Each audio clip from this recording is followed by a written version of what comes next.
pa ba ang dapat mong gawin upang para di nila na marinig ang sumisigaw sa loob ng bodega? Ang lalaki na may tali sa liig.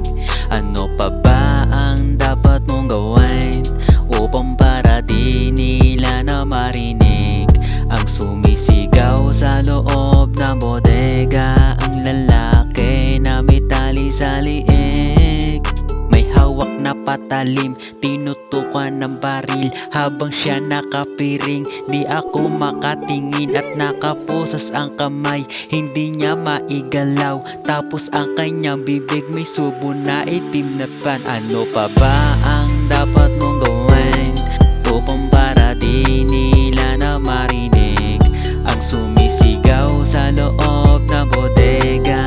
Ang lalaki na may tali sa liig.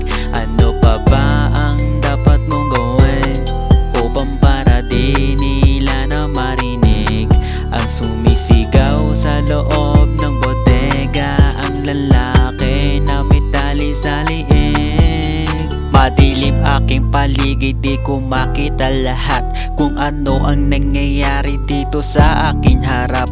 Ultimong karin at ulam, di ko maamoy lahat. Wala na akong lakas, upuan di ko pa mabuhat. Ano pa ba ang dapat mong gawin upang para di nila na marinig ang sumisigaw sa loob ng bodega? Ang lalaki na may tali sa liig.